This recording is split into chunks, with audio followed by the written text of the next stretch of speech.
I'm stuck in spiritual limbo. I don't even know if that's exactly the wording or like the correct wording, but it's what came into my head, so let me explain. Essentially, I'm in this spot of knowing, but I can't prove it to other people, right? The knowing is inside of me. And the people around me, they only see like the physical aspects of my life. So what the hell am I talking about? Well, I have a couple examples from today. One of the examples is I have a coworker. She's this Russian lady. She's really cool. I really like her. I really like the people that I work with in the kids department. I really like them. So I feel really blessed to at least have a group of people there that I trust and I get along with. And one of them, this Russian lady, she's friendly as hell. I love her. And she asked me today, she's like, so like what else do you do besides working in retail? She's like, do you study? And I said, no, I just work in retail. And she goes, what? She's like, I don't understand. You speak perfect. Like, she's coming from her perspective, right? So her perspective is she moved to the US when she was 40. She didn't speak a lick of English. And, she's coming from her perspective. So out of her perspective, she says, like, I don't understand why someone, you're young, you have perfect English, you were born in the US, like, why would you work in retail? Now, I find that interesting that she asked me that because everyone else we work with, I'd say a really large chunk of people that we work with speak perfect English and were born in the US and are young. But I guess she likes me or whatever, and she's just like kind of wondering like, what am I doing here? And listen, that's not the first time I've been asked that question. However, when I used to get asked that question in the past, I'd always be like, oh, I don't know. And I'd do the whole feeling sorry for myself kind of thing.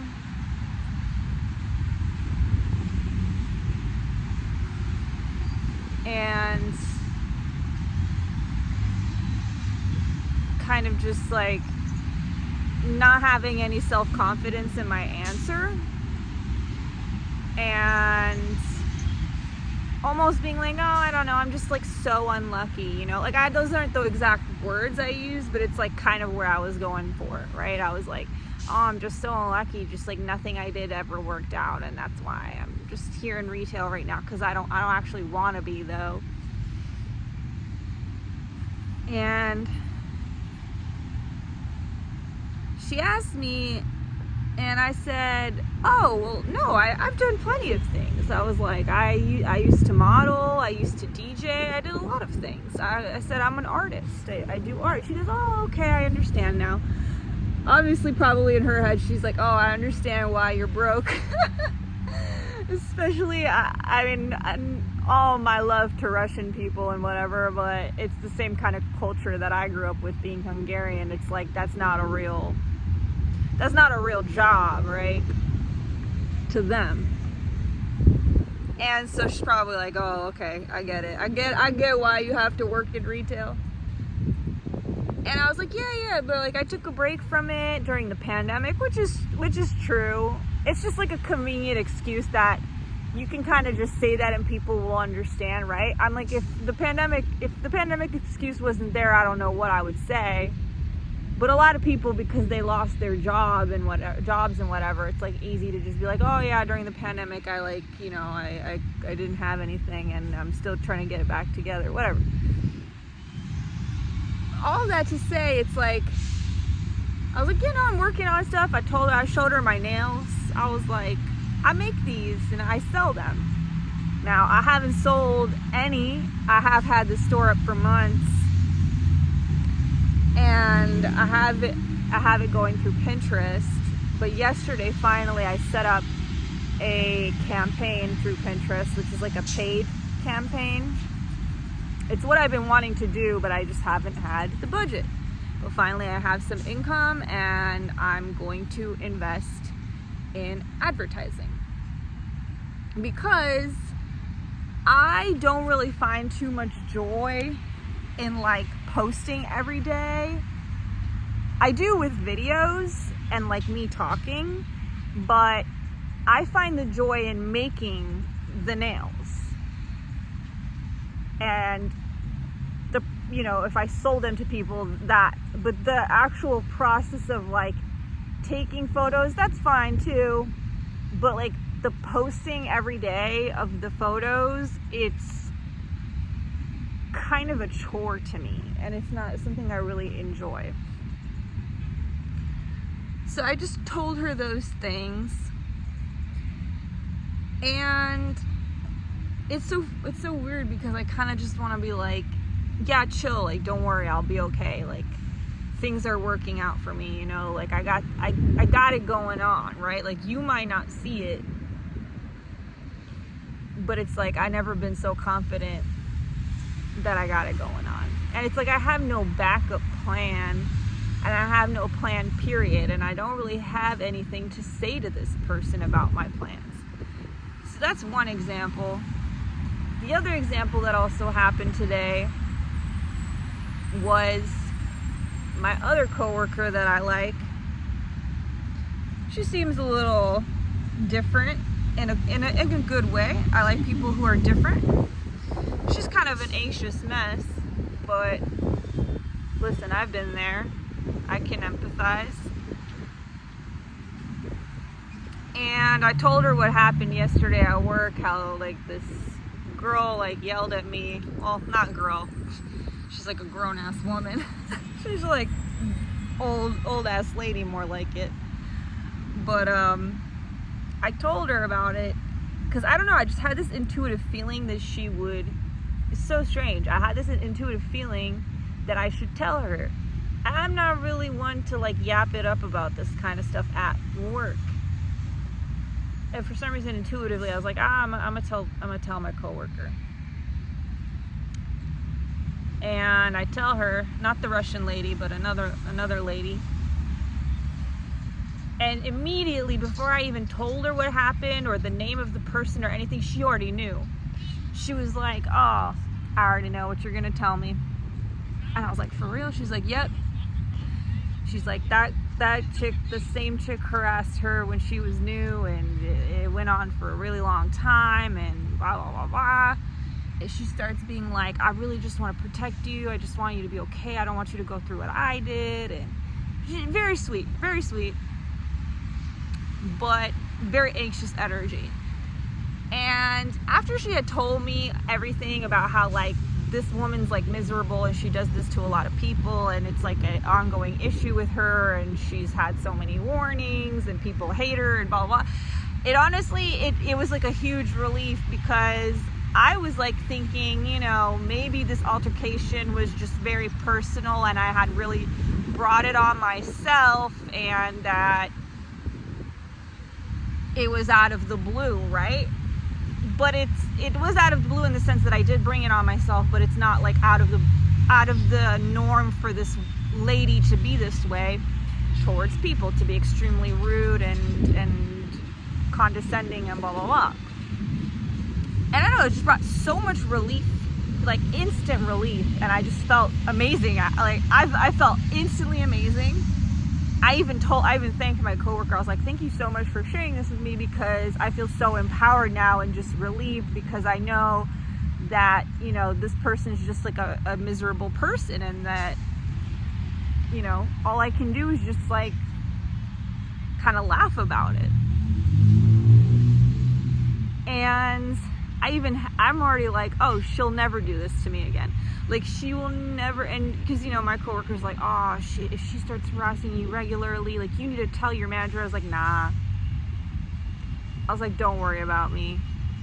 And again, it's like, she can't see what I see, which is in my head, which is that I got this locked down. This lady will never talk to me again. She will never come at me like that again. And even if she did, that would be the last time she ever came to me like that. And it's not because I'm gonna be all crazy and cuss her out, or I'm gonna say something super smart or whatever.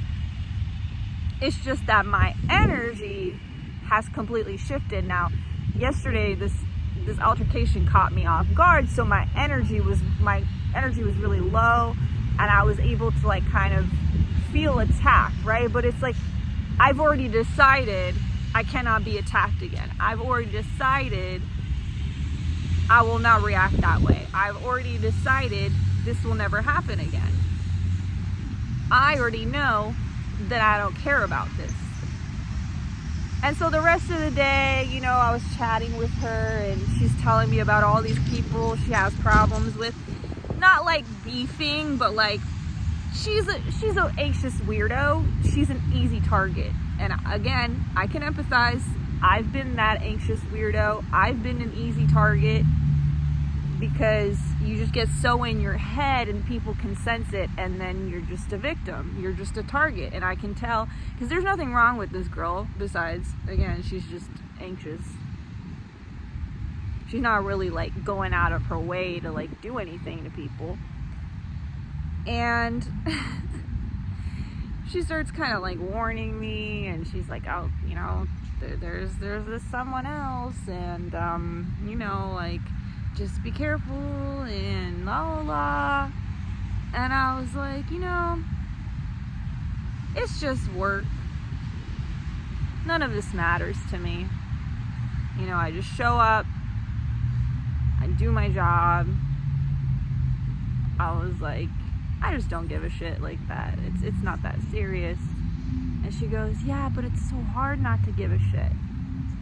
And I was like, maybe at first, but after a while, when you've just been through so much and you've experienced all this kind of shit, and I mean, this girl's like 10 years older than me practically.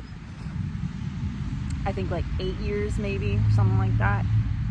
She looks like my age. She looks young. And I was like, there's no room for caring. It's not that serious. It just really isn't that serious. And I wish I could like explain to her how I got here, and why I think that, and why I not only think that, but I know that, and why I know I'm untouchable, and why I know that none of these things will bother me or happen to me, and like, it's all chill and good. Like, she even said like, oh, my manager wants to come talk to you, and just be careful. She's just really like, she's a micromanager and blah, blah, blah. And as soon as she said that, in my head, I go, she's not going to come talk to me. I didn't say it out loud, but in my head, I was like, she's not going to come talk to me. And guess what? She didn't come talk to me. I just accepted the fact that that wasn't going to happen. Because in my head, I was like, that manager has so much to do. She's not going to remember to come talk to me. I only have about 3.5 hours that I'm there at this store while other people are there too.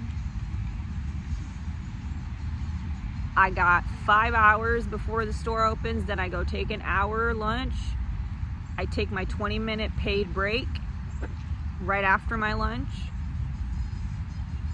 And then I go back for my math ain't mathin'. 3.5 hours, 11, 12, 1. Yep, 3.5 hours. Or 12, 1. Is it 2.5? It's like 3 hours, roughly, okay? It's like roughly 3 hours, let's say. And I was like, yeah, she's not gonna come talk to me. I didn't say that out loud, I just thought it to myself. I was like, in fact, nobody's gonna bother me ever again. I'm just gonna be chilling. I'm looking for jobs.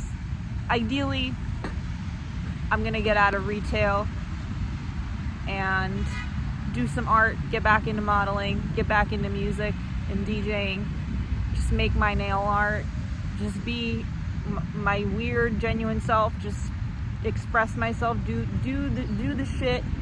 Listen, I'm gonna keep doing YouTube as well, and it's not really like a plan.